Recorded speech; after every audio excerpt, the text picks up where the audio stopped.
Hi everyone, this is Ali Hussein Kasim of Ali Talks Tech. In this week's Weekly Roundup, we're looking at 4 interesting stories. Fuliza versus banks, or M-Pesa versus bank. We'll also look at AI hallucinations. We'll drill a little bit into the Kenya Virtual Asset Service Providers Bill 2025. And last but not least, I will look at the expansion of Tyme Group's global expansion. This is a South African neobank or digital bank, if you want to call it that way. So let me go straight into this Fuliza versus banks conversation. So over the weekend, I was part of an interesting conversation online on a WhatsApp group about Fuliza and banks, and it came up with an interesting infographic shared by the Kenya Bankers Association showing the amount of loans banks give to MSMEs between January to July this year, 2025. And then somebody just dropped in a bombshell into that conversation. Kevin Mutiso, I see you, brother. Kevin is the chairman of one of the fintech associations in Kenya. Kevin said, oh, by the way, Fuliza does around 3 billion shillings a day. I'm like, what? So I went into this rabbit hole to look at the numbers. Banks versus M-Pesa Fuliza. Looking at those numbers that were presented by the Kenya Bankers Association and extrapolating them on a daily basis, all banks combined lend around 420 million shillings daily. That's 0.42 billion. Fuliza alone does about 3 billion shillings daily in overdrafts. So let me repeat those numbers. Banks, 420 million daily, all banks in Kenya.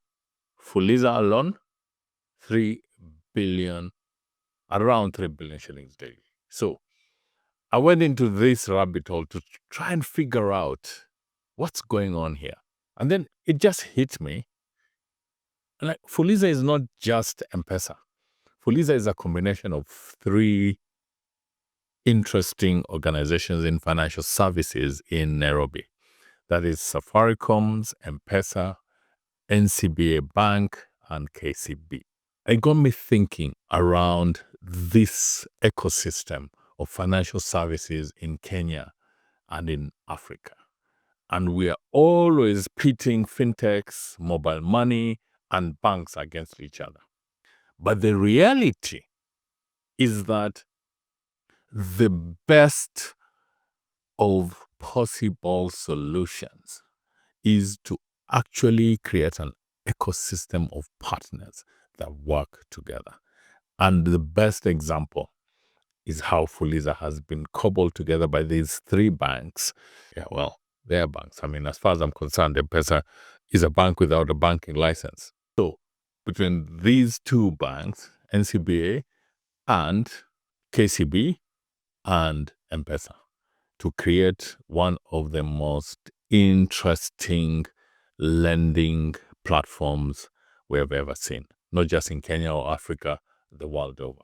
Here for me, the big insight is, could the future of African finance be defined by fintechs and banks and fintelcos? Mobile money is fintelcos. And my question of the week is this. Are we witnessing the next phase of African finance? One where telcos, banks, fintechs unite to dominate, not to disrupt? Food for thought, guys. Food for thought. So let me go to the next conversation. And that's a shocking story that broke over the weekend.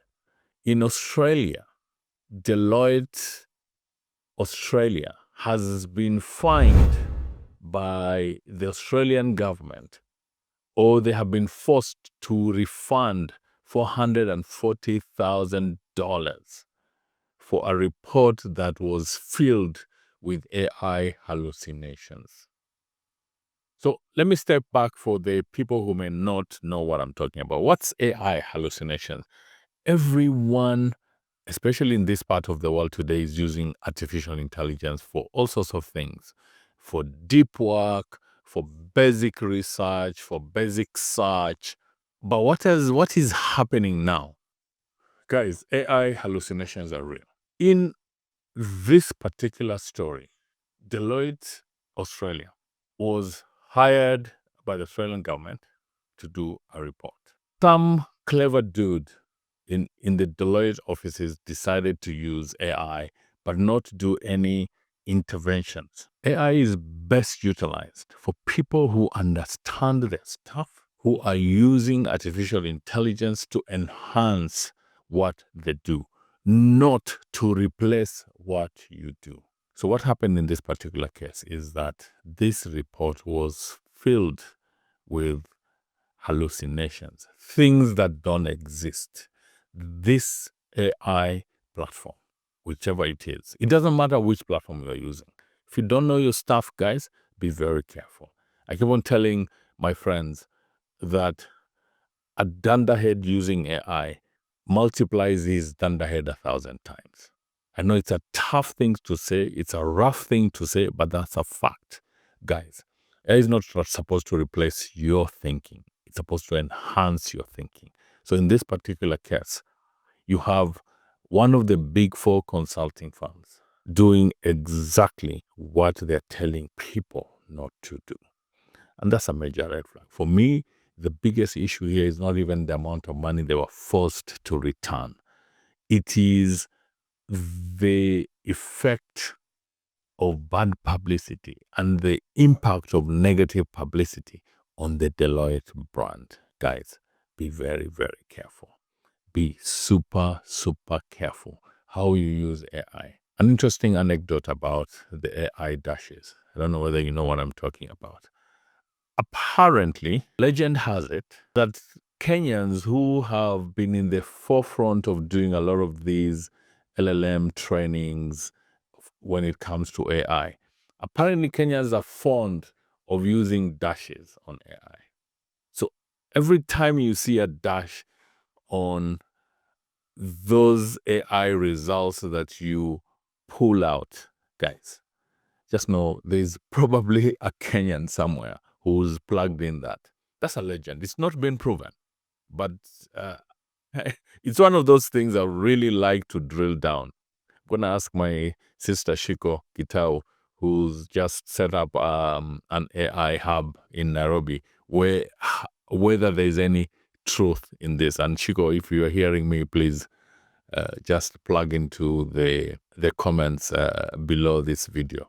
This is quite interesting. Anyway, the key insight here, or the key question for the week is, are we moving too fast in trusting AI professional deliverables? And who's ultimately accountable when the machine makes things up? Food for thought. Now we move to the Kenya Value-Added Services, Virtual Assets Service Providers Bill 2025. Let me read out a couple of things here so that we have clarity. First, this is a landmark move. Kenya, the land of M-Pesa, has lagged behind when it comes to cryptocurrency and virtual assets. We are now back in the saddle. There's a bill that was unfortunately hit a snag a couple of weeks ago, but the bill is now published. It's looking good. It may not be perfect, but nothing is perfect in this world. We need to move forward. So what's inside this bill? Number one, dual oversight by the Capital Markets Authority and the Central Bank of Kenya. Number two, mandatory local presence. Every virtual asset service provider must have a physical office and a Kenya resident CEO. Not so sure about this, but the industry will sort it out with the government. I am clear about that. Tough compliance, alignment with FATF standards on anti-money laundering, AML, and counterterrorism financing. I have no problems with that. Heavy penalties of up to 25 million shillings, fine, and 5-year prison terms for non-compliance. Those are tough conversations to have.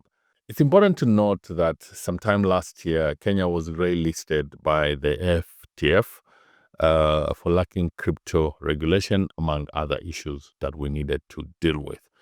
This bill can be looked at from that lens. Whether it's going to be a ticket to get Kenya out of the FTF, not so sure. I think there is a lot of things that the country and government needs to do. Kenya is a leader when it comes to fintech in Africa.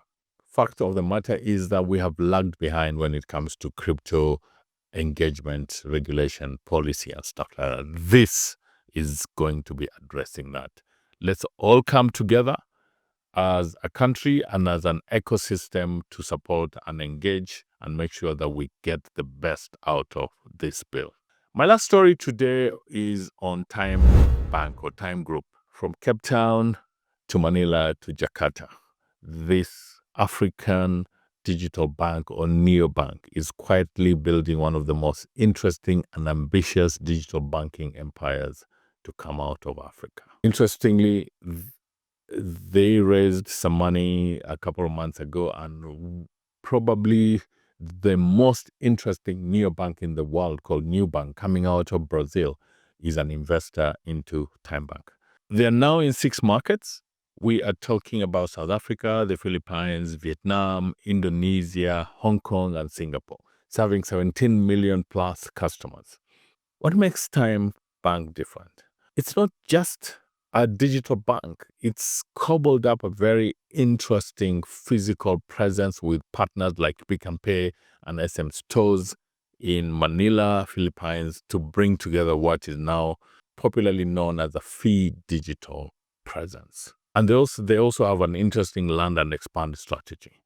Enter with lending products in markets that are still new, build trust and user base, secure full banking licenses as they get traction and stickiness on their app, then scale to mass adoption. For me, it's going to be interesting. And the question that's going around my head is, by the way, Tyme is already profitable in South Africa, which is quite interesting because fintechs are not known to be profitable in short shrift. We seem to think that burning cash every month is a badge of honor.